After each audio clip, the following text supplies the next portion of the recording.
Eh bien, bonjour. Bonjour à toutes et à tous.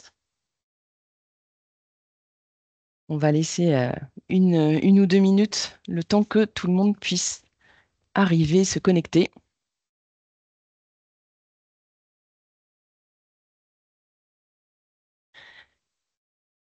Bonjour, bonjour.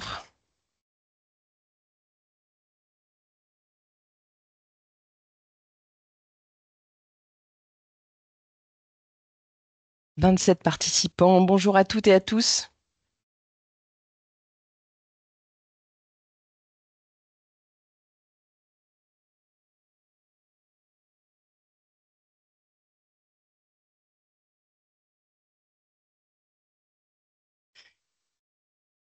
Bonjour, bonjour. Bienvenue.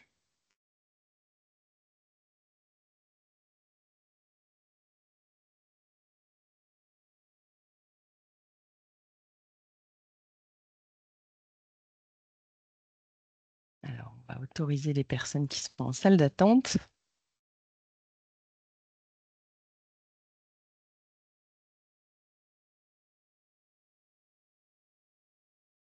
Ça arrive, 33 personnes.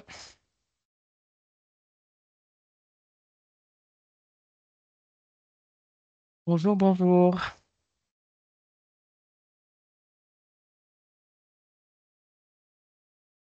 Allez, je pense qu'on va démarrer quand on aura atteint le quorum de peut-être 40 dans 5 personnes.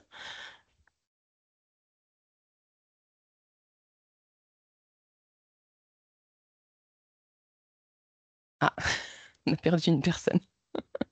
Bonjour, bienvenue. Allez, je vous propose de démarrer. Je suis Cécile Bocara, je suis directrice et Juliette Sterwen. Je serai votre modératrice pendant cette conférence. Je vous souhaite la bienvenue pour cette conférence en ligne sur le Future of Work, l'expérience collaborateur à l'heure de l'IA.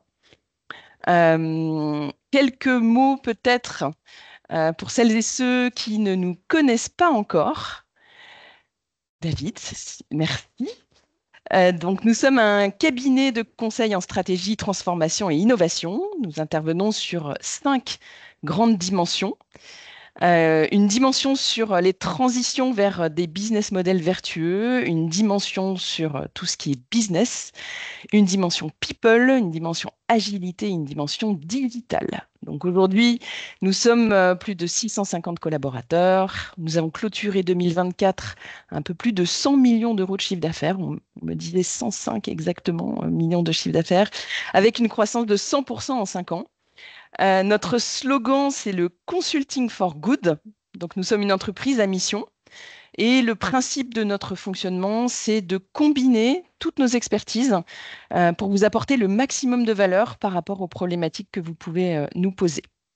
Et parmi ces expertises, nous avons une expertise que nous appelons Employee Experience, qui est menée par David Gautron, qui est ici présent et que je présenterai juste après.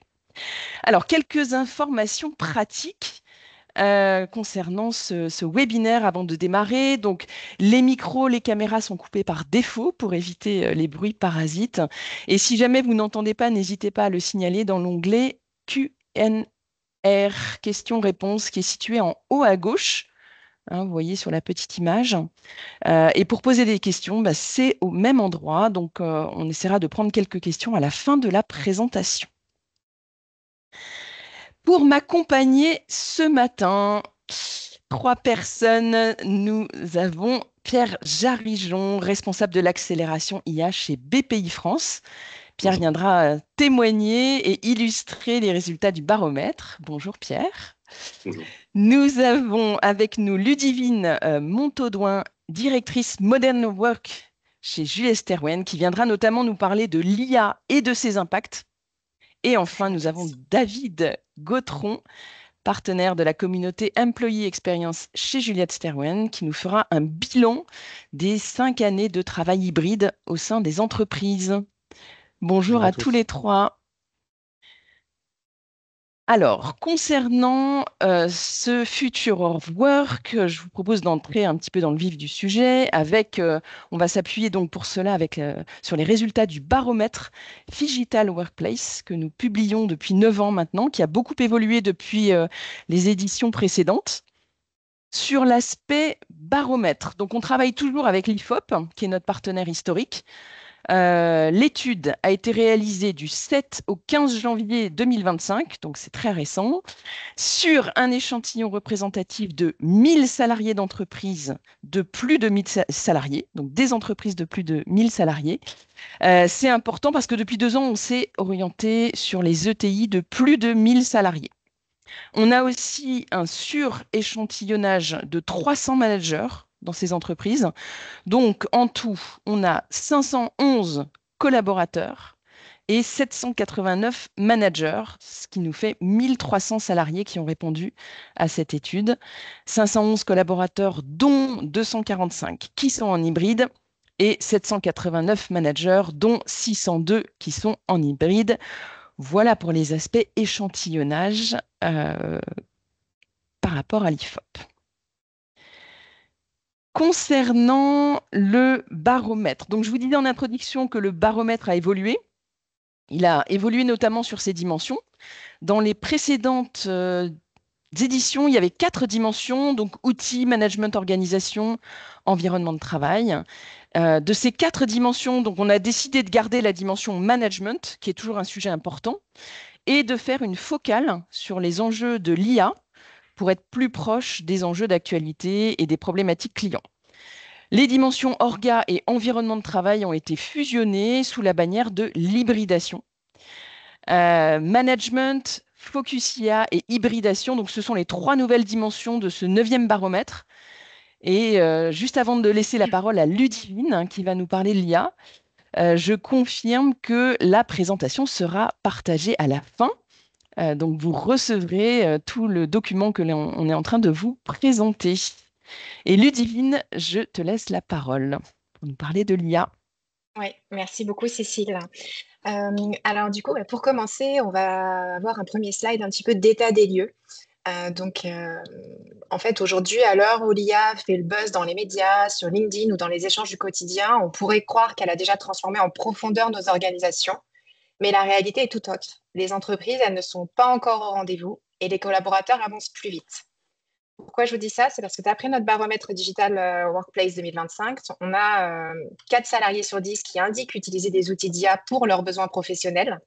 Mais pour autant, on en a seulement 3 sur 10 qui indiquent que leur entreprise a mis en place des outils d'IA générative comme Copilot ou des GPT internes, etc. Et même dans ces entreprises, du coup, dans ces 30% d'entreprises où il y a du coup un équipement, l'adoption, elle reste moyenne. Ça veut dire qu'on a seulement 6 salariés sur 10 qui vont utiliser ces outils. Et autre point d'attention, on a la majorité des répondants qui donc indiquent sur les 4 personnes sur 10 qui indiquent utiliser de l'IA pour leurs besoins professionnels, qui le font via des accès personnels, c'est-à-dire en dehors du cadre de l'IT de leur entreprise. Si on regarde côté manager, c'est plus d'un manager sur 2 qui reconnaît contourner le SI avec des outils qui sont non validés. Et donc, du coup, ce décalage, il soulève des enjeux qui sont majeurs. Comment l'IA, elle peut transformer le travail aujourd'hui si elle reste non intégrée dans les entreprises, si on a encore quasiment 70% d'entreprises qui n'ont pas initié ces actions-là, et comment éviter finalement des usages hors cadre qui nourrissent le shadow IT, la fuite de données, la perte de contrôle. Ce qu'on constate aujourd'hui, ce n'est plus de savoir si l'IA, elle doit entrer dans l'entreprise parce qu'elle va y arriver. Finalement, c'est plutôt comment on va l'intégrer de façon responsable, accessible et sécurisée, en lien étroit avec, d'une part, les métiers, la DSI et la RH. Et pour cela, il est vraiment important aujourd'hui que les entreprises, elles construisent une stratégie dite AI Ready. Donc, ça va passer, par exemple, par le déploiement d'une gouvernance responsable de l'IA, des outils accessibles et validés, et puis un vrai effort de formation et d'acculturation des collaborateurs. Merci Ludivine. Pierre, vous qui êtes responsable de l'accélération IA chez BPI France, est-ce que ces chiffres vous étonnent? Non, puisqu'on a à peu près les mêmes chez nous. On publie aussi une enquête régulière avec notre équipe BPI France Le Lab, où on voit que les PME, les UTI, pas forcément hybrides, ont à peu près les mêmes chiffres. Et chez BPI France, si on fait le zoom, alors peut-être qu'on a un peu plus d'utilisateurs, mais on est sur des ordres de grandeur assez similaires. Avec finalement, comme vous le disiez, c'est pas le tout de mettre en place ce que certains ont appelé un Secure GPT ou Copilot ou autre solution. C'est qu'on se rend compte que sans formation, sans accompagnement, ça reste quelque chose d'assez ésotérique pour beaucoup de collaborateurs qui sont déjà bien occupés, qui vont pas forcément prendre le temps de se dire comment ça pourrait m'être utile. Et je vois aussi 26% des entreprises utilisent des agents pour automatiser des processus. Là, c'est plus nuancé mon point, puisque en fait, beaucoup de gens appellent agent, mais on ne sait pas trop ce qu'on met derrière ce mot agent. Et donc, entre du RPA qu'on maîtrise déjà bien dans beaucoup d'entreprises et finalement ces fameux agents d'IA générative, il y a beaucoup de malentendus possibles. Donc, je saurais moins analyser ce chiffre, mais je dirais plus que quand même les 26% doivent être plus proches du RPA que de ce qu'on appelle de Agentic AI, puisque là encore, les solutions quand même sont toutes neuves et nécessitent d'être, on va dire, sécurisées, testées avant qu'on aille plus loin. Mais voilà, et puis sur le shadow AI, si je puis dire, dont on parlait, oui, bah, il faut mettre, je pense, des solutions en entreprise accessibles au plus grand nombre et de qualité, si on veut éviter justement que via les smartphones personnels, il y ait de la donnée d'entreprise qui fuite et qui parte on ne sait où en fonction de l'éditeur de la solution. Merci Pierre. Donc, juste après, Pierre, justement, parlait de formation. C'est vrai qu'il y a un vrai enjeu de former pour activer finalement le potentiel de l'IA. L'IA, elle ne transforme pas le travail toute seule, hein, et son adoption, elle va dépendre avant tout de la capacité des équipes à la comprendre, à l'utiliser et à en tirer de la valeur. Et finalement, c'est un peu là que le bas blesse quand on regarde les chiffres. On a 79% des managers, hein, qui sont formés au prompting contre seulement 45% des collaborateurs. Donc, autrement dit, si dans les sociétés où il y a des solutions qui sont mises en place. Donc, ça veut dire qu'on a plus d'un collaborateur sur deux qui utilise potentiellement de la GenAI sans réelle formation. Et puis, quand on regarde parmi ceux qui ont été formés, on en a seulement 1 sur 5 qui se dit bien formé.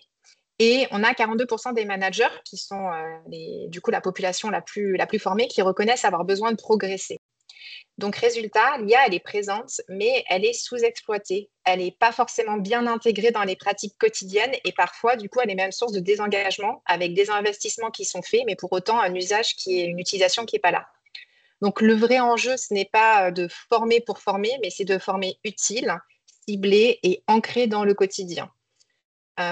Pour cela, il y a 3 leviers concrets qu'on peut mettre en place. Le premier, ça peut être donc lancer des diagnostics de maturité IA pour comprendre où en sont les collaborateurs. Et puis après, déployer des parcours différenciés. Ça va être, et un des points vraiment importants, ça va être sur des cas d'usage, donc adapté au métier. On ne fait pas le même métier si on est comptable ou à la RH ou au marketing. On n'utilise pas les outils de la même manière et on n'utilisera pas la GenAI de la même manière. Donc, c'est important d'adapter en fait la formation au cas d'usage. Ça va être aussi l'adapter au niveau de maturité, sensibilisation, perfectionnement, et vraiment être sur des usages concrets. Donc finalement, ici, le point, c'est que former, ce n'est plus un accompagnement, c'est vraiment une condition de succès qui va permettre de maximiser l'impact des outils qui sont mis en place, d'éviter la fracture numérique, et puis vraiment de pouvoir activer toute la puissance de l'IA. Merci Ludivine. Pierre, vous en êtes où des plans d'adoption chez BPI France? Qu'est-ce qui fonctionne? Alors, bah, encore une fois, je vais rejoindre Ludivine avec, encore une fois, une nuance. Euh, je différencie l'acculturation à ce qu'est l'IA et ces problématiques de biais, d'hallucination, de comprendre qu'il y a des sujets d'alignement, à savoir une IA, elle a été entraînée pour faire quelque chose.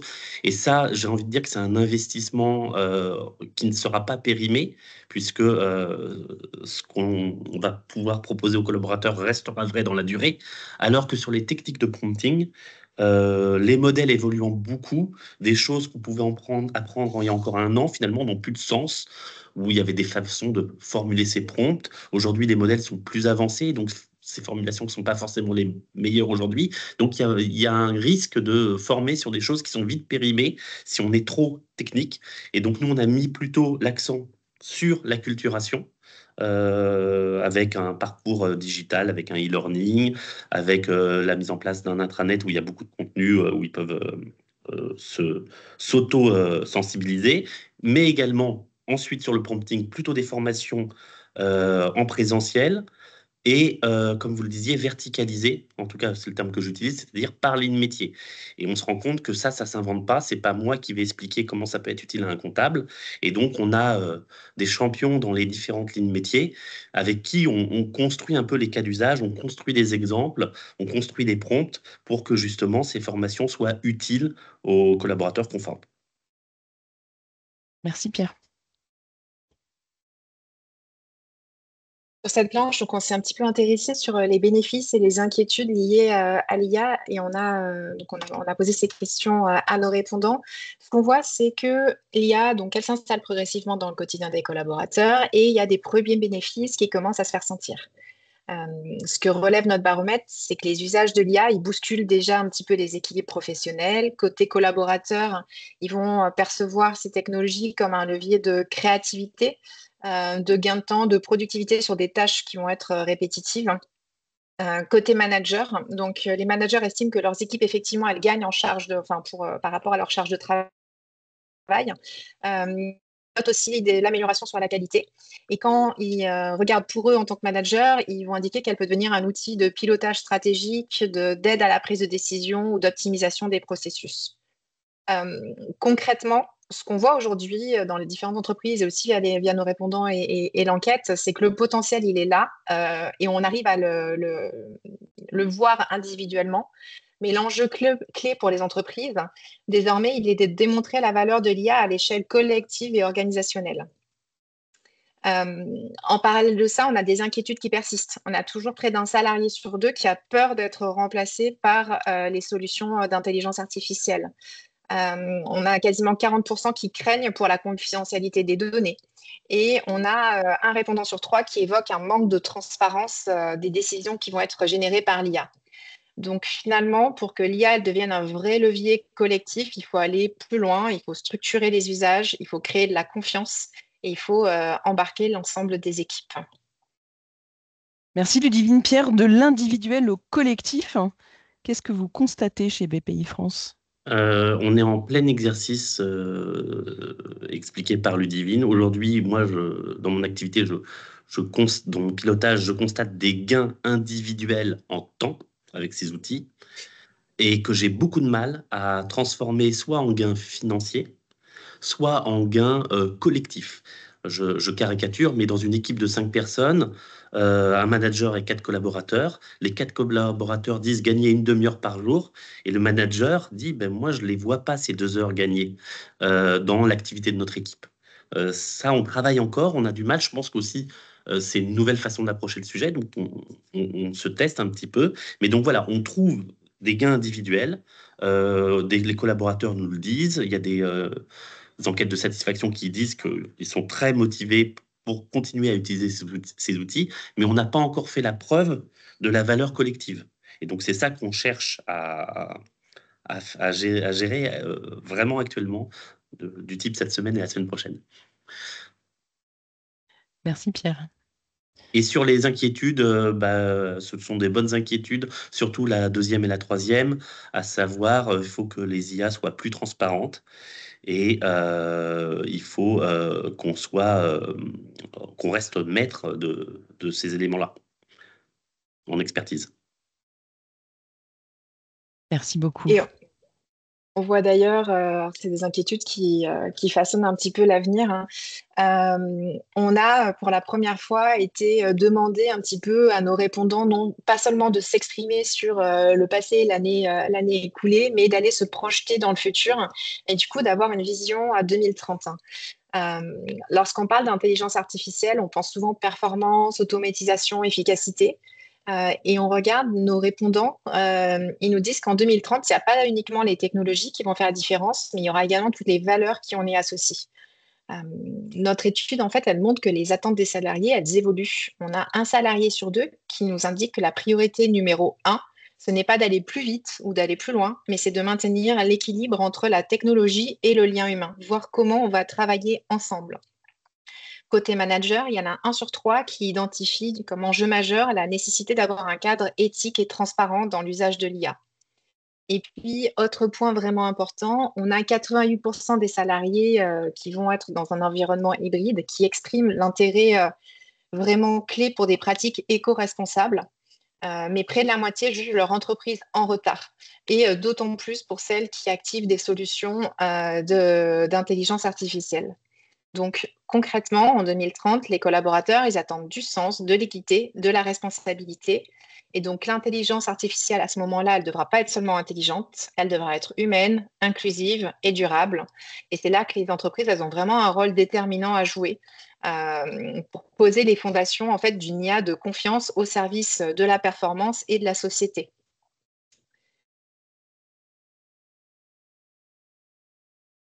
Merci Ludivine. David, je pense qu'on peut passer à la slide suivante.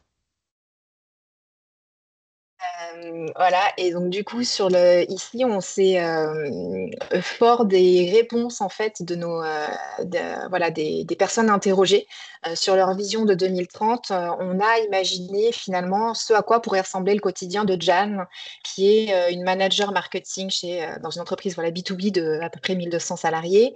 Jeanne, elle n'est pas experte en IA, elle n'écrit pas de code. Et pourtant, en 2030, l'IA et les agents, ils font partie intégrante de son quotidien professionnel. Elle va commencer sa journée et l'agent Insight AI, il va synthétiser en quelques secondes les signaux faibles repérés sur les réseaux sociaux, les tendances marché, les performances marketing de la veille.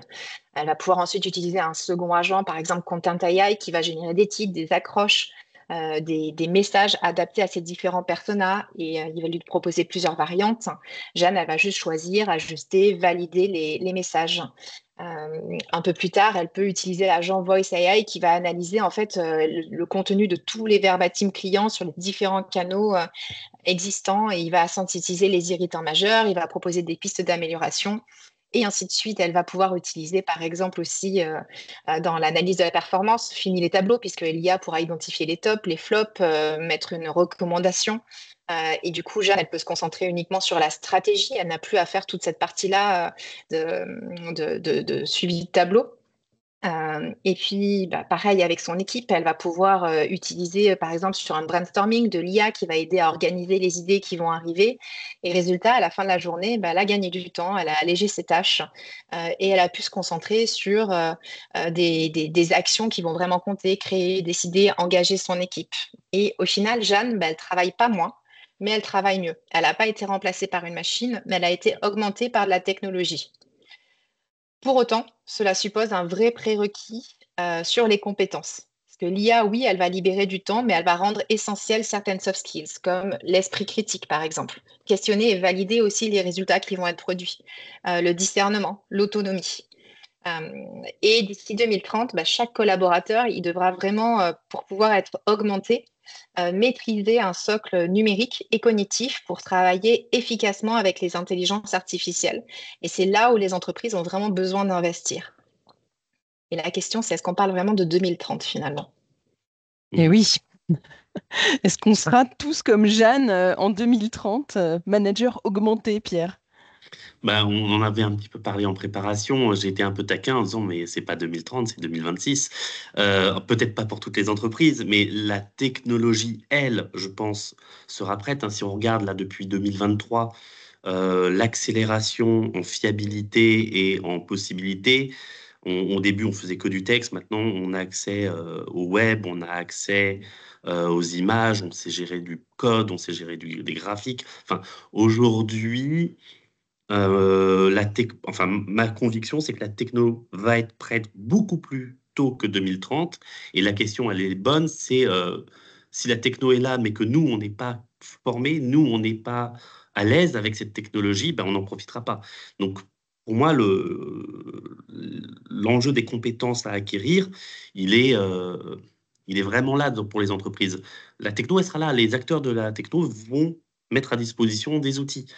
C'est est-ce qu'on saura s'en servir? Est-ce qu'on aura suffisamment de recul et d'esprit critique pour comprendre comment il marche et remettre en cause ce qui semble bien fait, mais qui en fait pourrait être complètement faux. C'est plutôt ça, moi, mon inquiétude par rapport à cette techno. Donc, si on attend 2030, j'ai peur qu'on passe à côté de petites choses. Ok. Du coup, Ludivine, quelles sont les recommandations? Oui. Qu'est-ce qu'on peut faire? Conclure, donc du coup, pour être prêt, alors pour 2030 ou 2026, quelques lignes. Tout d'abord, donc acculturer tous les profils à l'IA, managers comme collaborateurs, ils doivent pouvoir vraiment s'approprier les outils grâce à des parcours qui sont différenciés, on en a parlé. Il ne s'agit pas d'être expert, mais vraiment d'être à l'aise avec les fondamentaux comme du prompting, de la data literacy, etc. Deuxième point, créer une gouvernance responsable de l'IA. Sans cadre, il n'y a pas de confiance et on a vu qu'elle était recherchée et elle est indispensable. Donc, il est vraiment essentiel de structurer les responsabilités, les règles d'usage et les principes éthiques dès le départ. Ensuite, l'IA doit vraiment être au service de l'humain. Elle doit, en fait, pour qu'ils puissent l'utiliser, etc., ils doivent comprendre pourquoi il y a une valeur ajoutée pour eux à l'utiliser. Donc, elle doit leur libérer du temps, par exemple, leur faciliter le travail. Et elle doit faire ce finalement, en fait, leur permettre de faire ce qu'après les machines ne peuvent pas faire. Donc, écouter, collaborer, monter en compétences, etc. Donc, tout ça, ça doit augmenter encore une fois le collaborateur. Quatrième point, assurer l'inclusivité et l'accessibilité. Chaque collaborateur, quel que soit son métier, doit avoir un accès équitable aux outils pour éviter finalement d'avoir une fracture numérique interne. Et on va voir que du coup, elle s'adapte. Il faut juste prendre le temps d'aller comprendre comment l'IA peut venir s'intégrer dans la journée de chaque grande famille professionnelle. Penser IA et hybridation main dans la main. L'IA elle doit s'intégrer dans le digital workplace de manière plus large pour articuler finalement la performance, l'autonomie et la collaboration. Et enfin, piloter, mesurer pour adapter en continu. Il faut vraiment avoir une culture d'itération avec l'intelligence artificielle, aller, dès qu'on met en place des solutions, mesurer les usages, les irritants, le ROI, et puis ajuster les outils en fonction, mettre des règles en fonction, reformer ou former en fonction de tout ça. Donc finalement, si on pouvait peut-être résumer en une phrase, c'est tenez-vous prêts, ne subissez pas l'IA, mais organisez-vous pour en tirer le meilleur. Il y a des actions à mettre en place pour vraiment permettre à vos collaborateurs de pouvoir prendre en main cela et donner du coup un vrai bénéficier de toute la valeur et de la performance de ces outils, de ces technologies. Merci beaucoup, Ludivine, pour cet éclairage sur l'IA. Je propose qu'on passe la parole à David. David qui va nous parler du bilan et des perspectives après 5 ans d'hybridation. Et oui, déjà 5 ans post-Covid. Donc l'idée de faire un premier bilan et puis tracer effectivement les éléments un peu de perspective, de trajectoire qu'on peut en tirer. Alors le premier point qu'on voulait voir, alors pour rappel, on est là plutôt dans des questions barométriques, hein, l'IA étant rajoutée cette année. Donc on a des variations par rapport aux autres années sur cette partie d'hybridation. Ce qui est assez intéressant, c'est de voir qu'effectivement, on le sent tous, hein, l'hybridation gagne du terrain chaque année, donc on est en réelle augmentation. On voit quand même qu'on est là sur des entreprises, hein, de plus de 1000 collaborateurs, que c'est très largement avec le 73% en cours de transformation, voire un certain nombre d'entreprises estiment être déjà passées plus loin et sont sur de nouveaux défis. Quand on reprend, on a à chaque fois l'écoute des collaborateurs versus les managers. On voit qu'on est quand même très largement adopté, y compris chez les managers, hein. Ce n'est pas qu'un sujet de collaborateurs. Contrairement peut-être au discours qu'on a des fois, il faut faire un distinguo entre le top manager qui a souvent envie, cas dirigeant, d'un retour sur site. On voit que finalement, les managers, eux, sont plutôt calés sur leur équipe et sur le management de terrain et ont trouvé les bonnes règles du jeu. Point intéressant aussi, c'est qu'on voit un satisfecit qui augmente toujours et qui est presque un plébiscite, hein. On voit plus de 80%, 84% chez les managers. Donc c'est quand même assez intéressant de se dire, pour peu que le télétravail et donc la possibilité de mixer le travail au bureau et chez soi est possible, il est plutôt adopté très largement.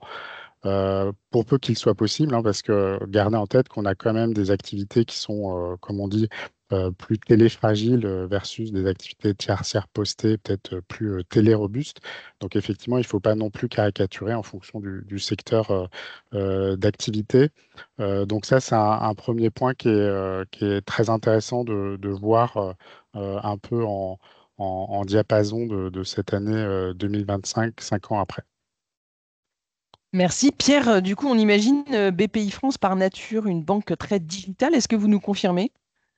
Alors, oui, mais là, je vais sortir quand même de ma zone d'expertise, hein. Moi, je suis plus consommateur de travail hybride que organisateur du travail hybride chez BPI France, mais et surtout dans la direction dans laquelle je suis, qui est celle du digital, on a, oui, une très forte culture du travail hybride.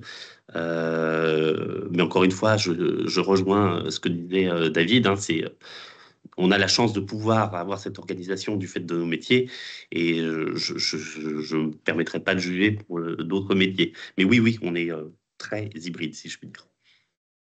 Merci, Pierre. Donc, deuxième entrée, pour ceux qui le suivent chaque année, hein, qui est intéressante, c'est notamment sur la notion de flexibilité au travail. Donc, ce qu'on peut quand même observer, c'est qu'on avait un rapport au temps qui était beaucoup concentré, vous vous souvenez, sur la journée type, la semaine type, en voyant qu'on pouvait effectivement travailler à d'autres moments de la journée, pouvoir avoir des temps forts, des temps faibles, s'organiser avec un meilleur équilibre aussi vie pro, vie perso. Là, on voit qu'on passe un step quand même cette année avec un intérêt clairement affiché, par exemple, pour la semaine condensée, hein, quels que soient les formats. Donc, on a mis 4 jours, mais on peut évidemment avoir différentes déclinaisons. Et même dans la proportion, si on demande est-ce que vous souhaitez avoir plus de télétravail, on voit que c'est plutôt demandé, vous voyez, très majoritairement, avec le 67%. Donc c'est assez intéressant de se dire que les accords de télétravail, voilà, sont souvent en renégociation depuis 1 an ou 2 ans. On voit qu'il y a souvent le sujet de est-ce qu'on enlève un jour, est-ce qu'on rajoute. Bon, on voit souvent que la moyenne est plutôt autour d'une demi-journée en plus ou en moins avec une moyenne française hein, qui est autour de 2 jours, pour rappel.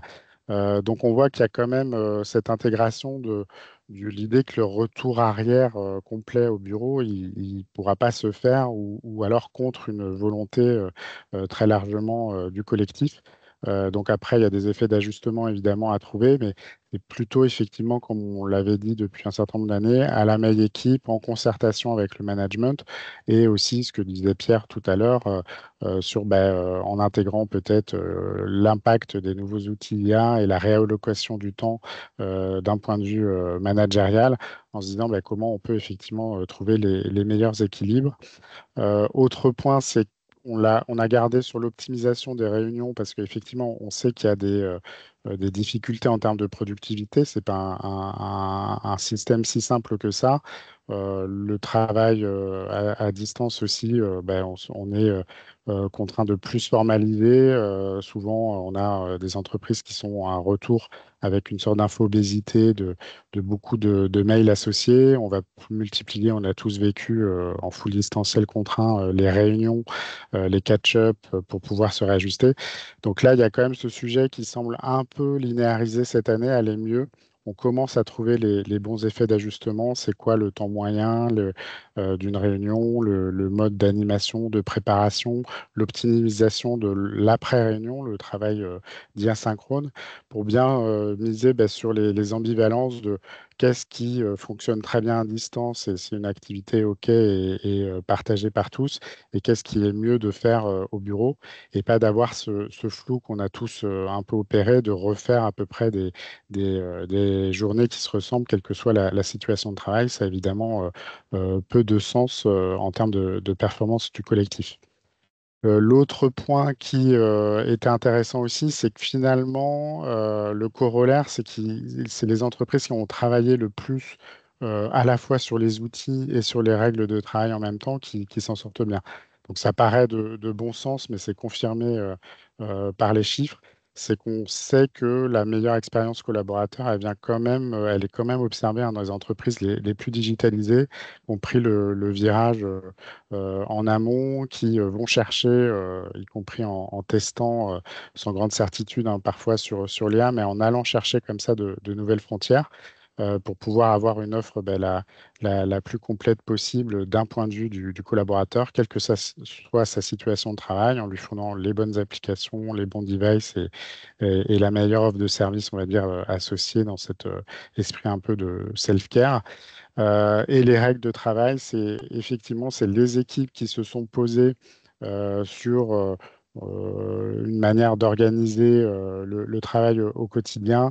Donc souvent, on parle, nous, du cycle code, on en avait parlé, le C pour canaliser l'information, le O pour organiser le travail, mais aussi d'avoir la partie soft skills, du D de détecter les signaux faibles et du E, énergiser le collectif. Et d'avoir cette approche un petit peu complète, de faire des points de passage réguliers, de tester des nouvelles approches, de voir ce qui fonctionne, de repenser aussi le cycle de vie un peu RH, des moments forts, un moment de vérité un petit peu du collaborateur dans l'année, pour savoir ce qui doit être fait sur site, ce qui doit être fait, ce qui peut être fait à distance, et se dire que c'est pas parce que c'est possible que c'est souhaitable, mais vraiment d'optimiser à chaque fois les choses. Pareil pour les nouvelles pratiques en termes de formation qui, vous voyez, évoluent chaque année.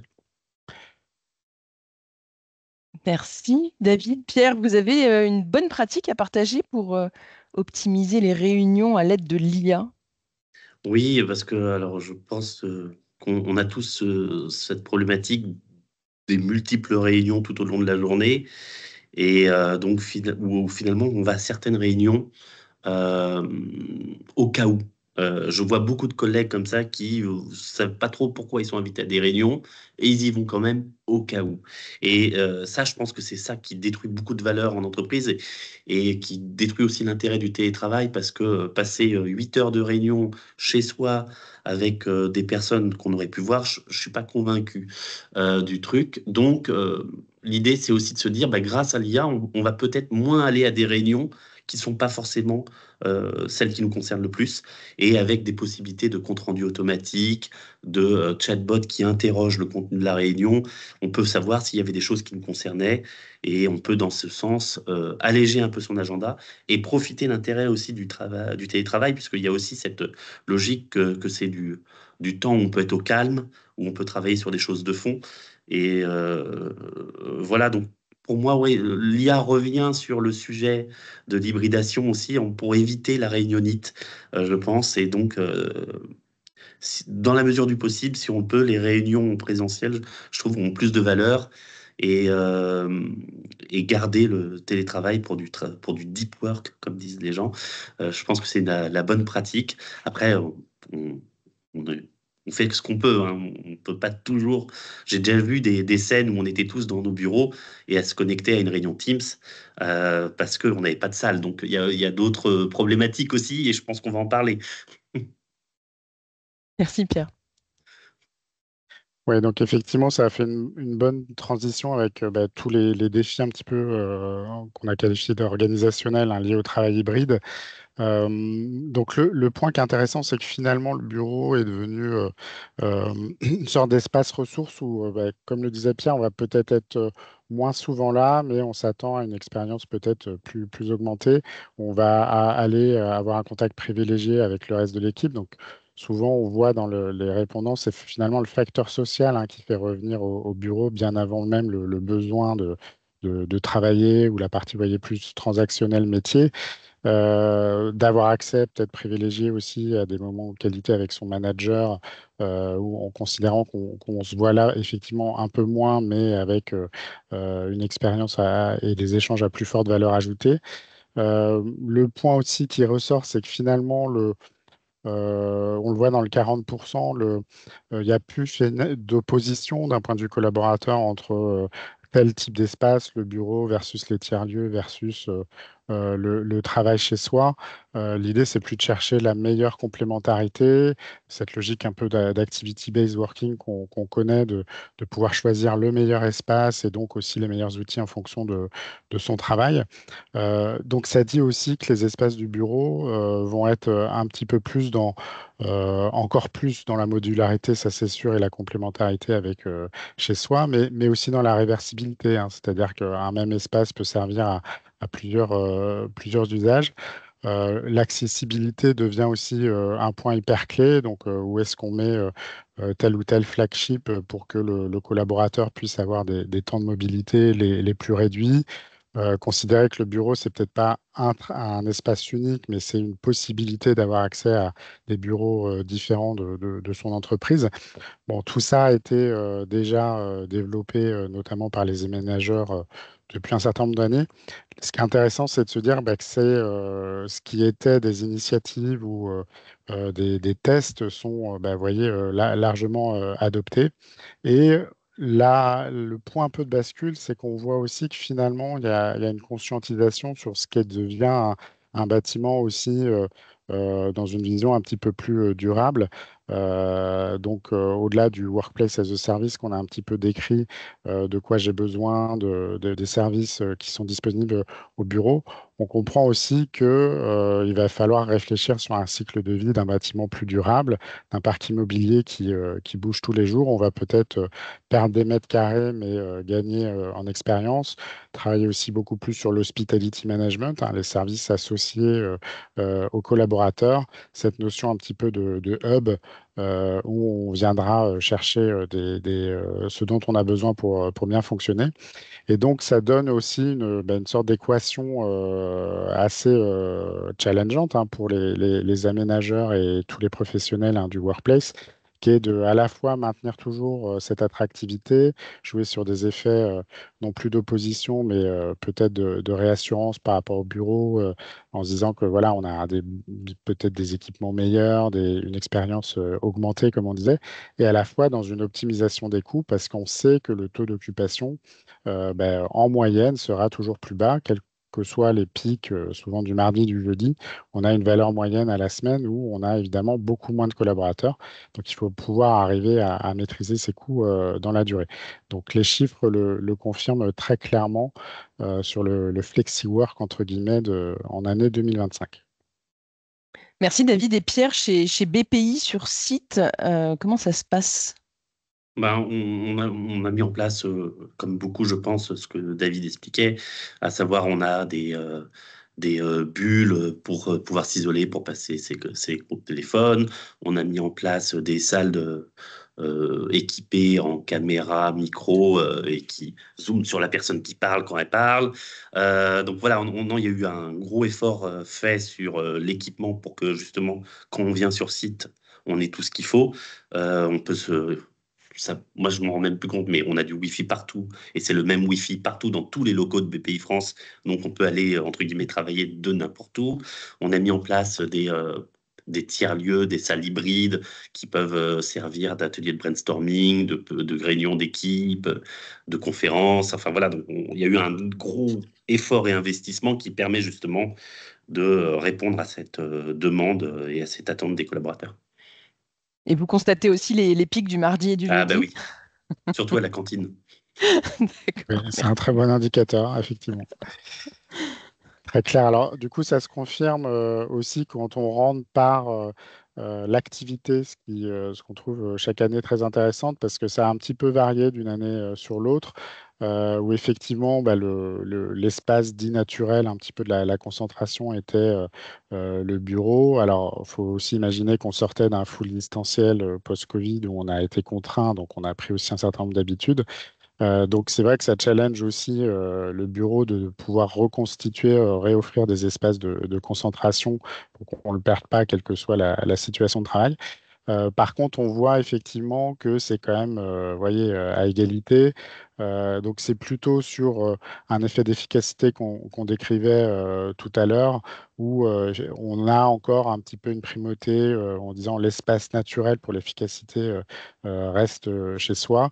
on va le voir tout à l'heure, les tiers-lieux ont vraiment bien augmenté aussi. Donc, encore une fois, cette notion de je choisis mon espace en fonction de l'activité, ben, il est maintenant vraiment augmenté sur une multiplicité hein, d'espaces mis à disposition en fonction évidemment aussi de son métier, de ses contraintes. Le point aussi, c'est que ce qui est recherché finalement, c'est beaucoup plus des espaces collaboratifs, la modularité. Donc on réinterroge hein, quand même pour savoir par rapport aux attendus des collaborateurs. On est sur cette recherche hein, du travail de groupe, on vous l'a mis en bas à droite, de la vie d'équipe. C'est vraiment cette maille-là qui est extrêmement importante, de zoning aussi par rapport aux différents projets, programmes, d'être dans un cycle d'usage beaucoup moins prescrit de peut-être au départ de l'espace, mais qui puisse être un peu plus réversible en fonction voilà, des grands défis qu'on peut avoir en entreprise. Donc c'est plutôt intéressant de voir que ça bouge chaque année. Ce que ça dit aussi, c'est que dans la pyramide un peu de Maslow du collaborateur, on cherche effectivement maintenant à avoir des choses encore plus personnalisées. Sans doute que ça y est, les essentiels sont plutôt acquis. On s'est bien équipé chez soi. Les entreprises ont tous fait des efforts aussi en termes de dotation, d'équipement. Donc là, maintenant, on est quand même dans quelque chose où on s'attend à être au plus près de ses besoins.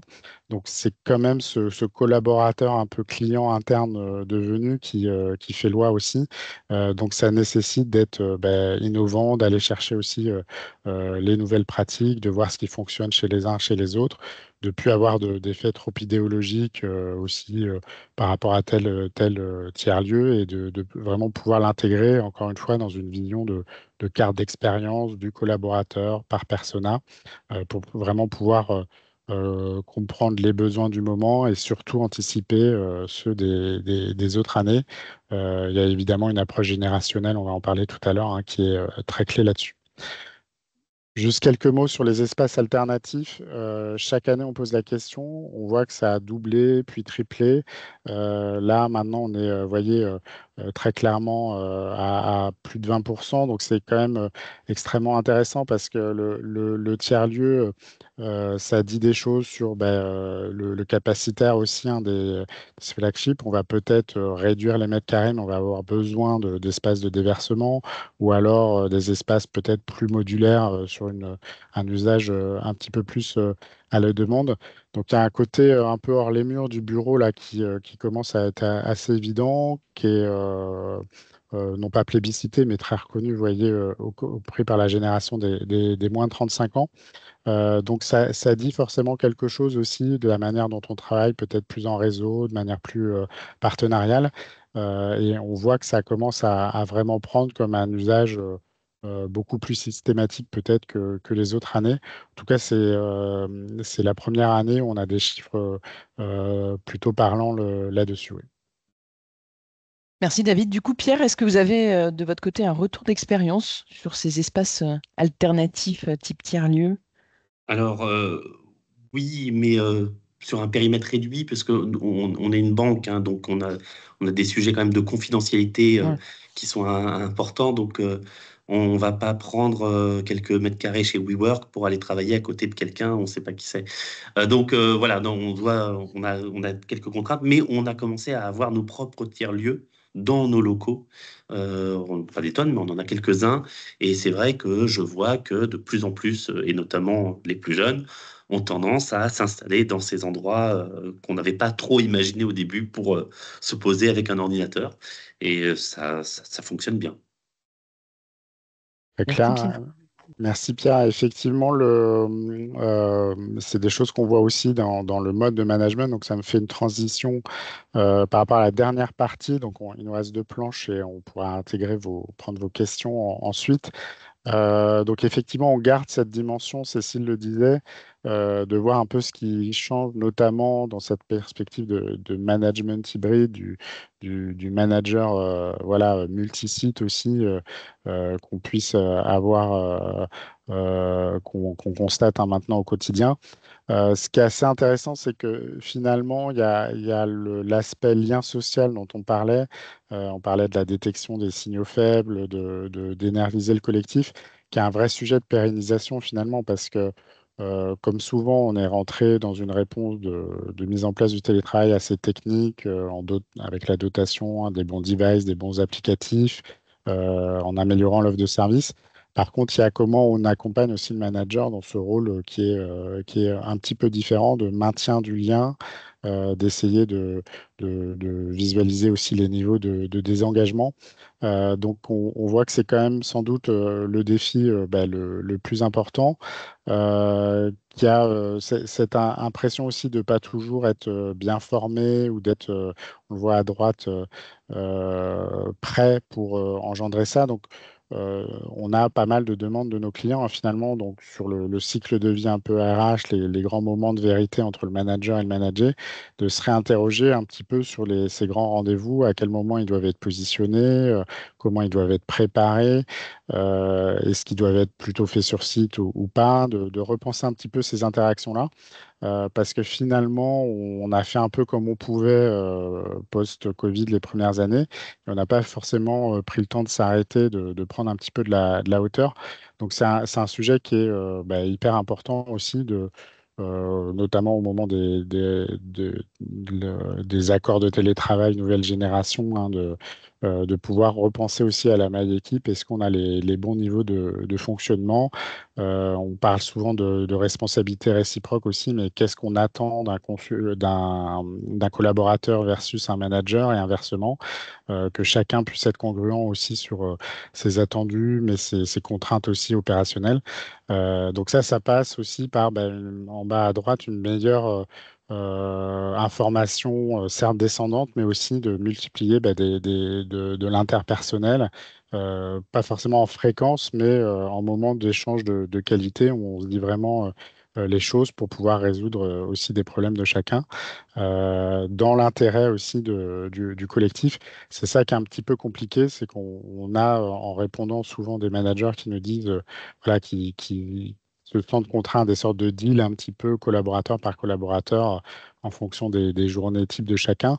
Bon, il faut que tout ça puisse se faire aussi dans une logique, hein, de réciprocité, de sens de l'intérêt général. Donc c'est le type de défi qu'on observe via ce baromètre confirmé par les chiffres 2025. Merci David. Du coup, Pierre, est-ce que vous avez des bonnes pratiques à partager pour optimiser le management projet en hybride? Alors moi déjà, je me reconnais dans la problématique, hein. J'essaye au maximum de donner du temps à mon équipe pour à la fois les informer et être informé par eux. Et c'est hélas quand même souvent en distanciel que on annule ces points, ces réunions parce que urgence, parce que ceci, parce que cela. Et j'avais l'impression que quand on était beaucoup plus en présentiel, on avait moins tendance à les annuler. Donc dans le danger je me retrouve. Et ensuite, nous, on a une pratique qui date d'il y a déjà fort longtemps. On a mis en place du lean management il y a plusieurs années chez BPI France. Et dans cette approche qu'on a du lean management, il y a une volonté de réaliser de façon périodique, pour la plupart des équipes de façon hebdomadaire, un management visuel plutôt en présentiel, qui a pour but vraiment dans l'approche du lean, de traiter les irritants, de prendre la température des équipes, de passer les messages importants. Et voilà, donc on a cette courroie, si je puis dire, qui marche bien et sur laquelle on s'appuie beaucoup.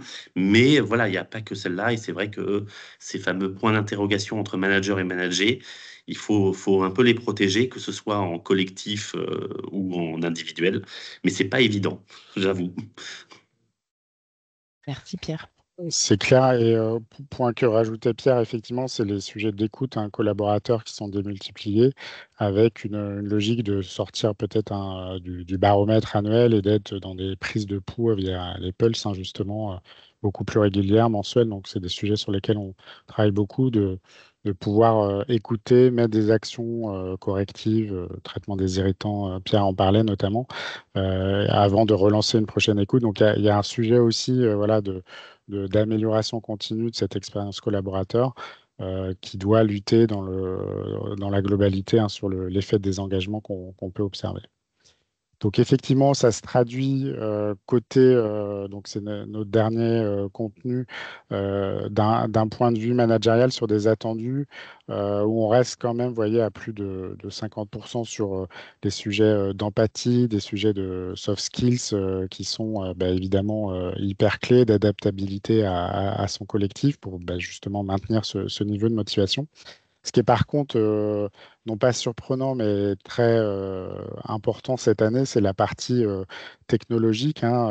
On avait dit chaque année, vous vous souvenez, que le digital mindset hein, devenait très discriminant, qu'un manager qui était peu à l'aise se privait quand même de leviers clés pour bien manager son équipe. Là, on voit qu'il s'agit même presque d'être plutôt technophile, hein, avec 40%, et que sans doute le 46% dit que voilà, ça devient presque stigmatisant pour un manager qui ne le serait pas et qui se priverait peut-être d'un contact un petit peu naturel avec les digital nomades ou en tout cas des générations qui sont nées avec ces technologies.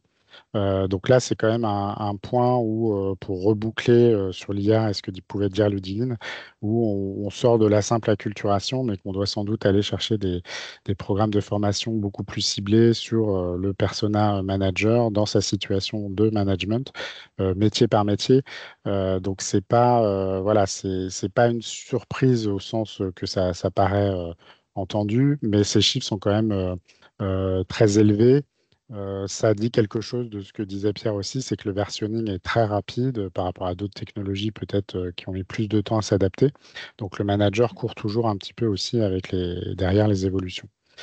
Et puis peut-être le dernier point, c'est qu'effectivement, le manager, on le redit à chaque année, un petit peu command and control à la française, voilà, bah, est de moins en moins vrai, hein. Vous voyez, ce qu'on attend, c'est de l'inspiration, de la facilitation, hein, d'être plutôt en posture basse, d'être un expert ou un manager ressource pour son équipe et la montée en valeur sur la partie techno qu'on décrivait.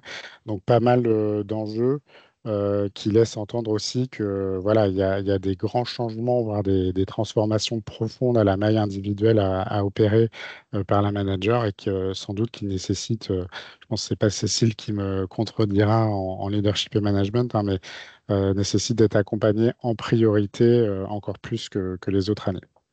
Absolument. Et Pierre, du coup, est-ce qu'on peut dire que les compétences digitales deviennent discriminantes selon vous pour les managers? Oui, oui, ben, je me fais la réflexion. Et c'est un défaut qu'on a, les équipes digitales, c'est qu'on a tendance à multiplier les produits, multiplier les outils. Il faut utiliser Notion, il faut utiliser Airtable, il faut utiliser je sais pas quoi, je sais pas quoi. Et en fait, en fonction des populations qu'on a, il y en a qui veulent utiliser tel outil, tel autre outil. Et donc, la multiplication des canaux et des outils rend la tâche du manager assez difficile. Et si en plus il n'est pas à l'aise avec la matière, parce que même à l'aise c'est compliqué, donc s'il n'est pas à l'aise avec la matière, ça devient très compliqué, surtout à distance, pour lui de réaliser ses missions. Merci, Pierre. David, on va peut-être passer rapidement sur Oui, juste vous dire que la vous aurez une synthèse. synthèse avec des grands messages clés, que vous l'aurez dans le document qu'on vous enverra post-webinaire. Donc peut-être prendre plutôt les quelques minutes qui nous restent pour traiter des questions, y répondre, si Absolument. vous en avez Alors, repéré. moi, j'ai repéré une question pour l'instant. N'hésitez pas à poser vos questions, qui est la question d'Éric. La question, c'est de savoir, est-ce que l'IA va nous apporter un gain de temps, c'est-à-dire je rentre plus tôt à la maison, ou est-ce que ce sera un gain de richesse supplémentaire, c'est-à-dire je vais faire plus dans le temps qui m'est donné? Je ne sais pas qui veut répondre.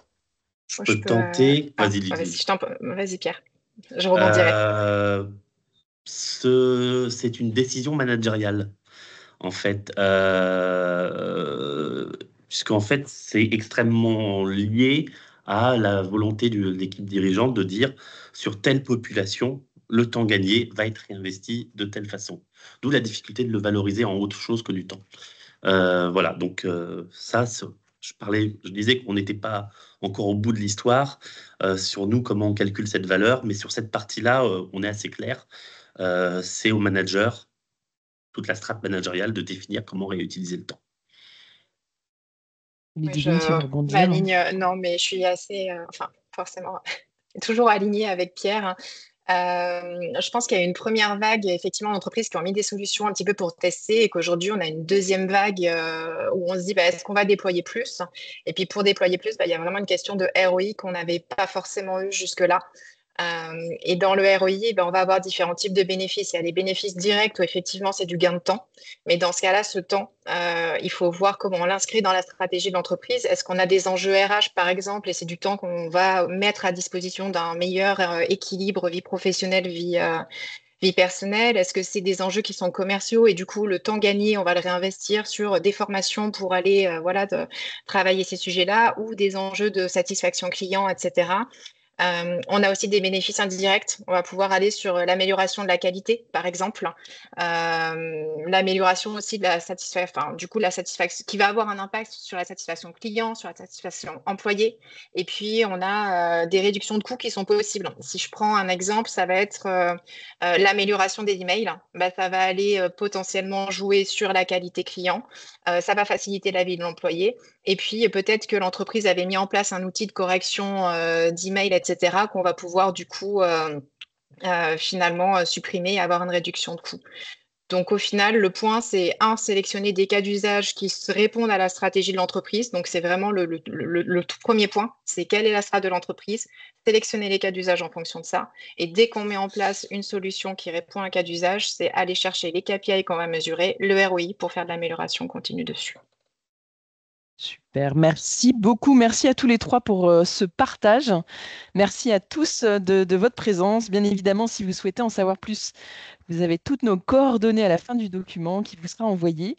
Et je crois qu'il y aura un replay de ce webinaire pour ceux qui n'auraient pas pu le suivre. On vous souhaite une très bonne journée à tous et une bonne semaine. Merci. Merci pour votre Merci beaucoup. écoute.